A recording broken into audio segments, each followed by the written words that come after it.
ತುಂಬ ಬೇಜಾರಾಗ್ತಿದೆ ಇವತ್ತು.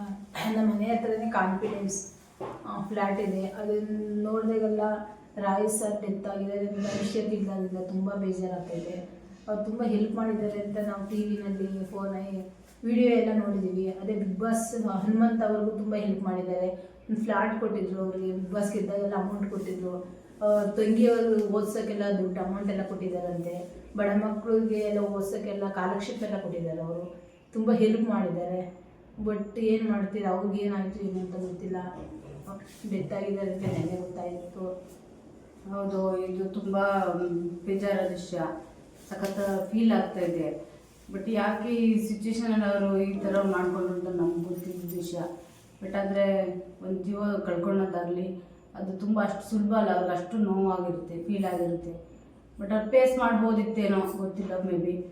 ಬಟ್ ತುಂಬ ಜನಕ್ಕೆ ಅವರು ರಕ್ತ ಸಂಬಂಧನೂ ಅಲ್ಲ, ಪರಿಚಯ ಇರೋರಿಗೆ ಅಷ್ಟೇ ಗೊತ್ತಿರುತ್ತೆ. ನಮ್ಗೆ ಅವರು ಯಾರೂ ಏನೂ ಗೊತ್ತೇ ಇಲ್ಲ.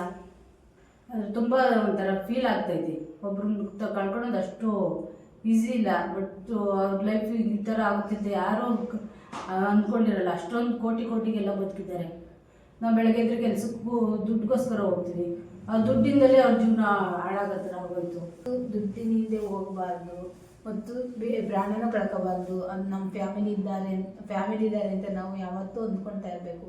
ಪ್ರಾಣ ಮಾತ್ರ ಇರುತ್ತೆ, ನಮಗೆ ನಾವೇ ಕೈಯಾರೆ ಕಳ್ಕೊಬಾರ್ದು. ಅದು ದೇವ್ರಿಗೆ ಕೊಟ್ಟಿರೋ ಗಿಫ್ಟು, ಅದನ್ನು ನಾವು ಉಳಿಸ್ಕೊಂಡು ಹೋಗ್ಬೇಕು.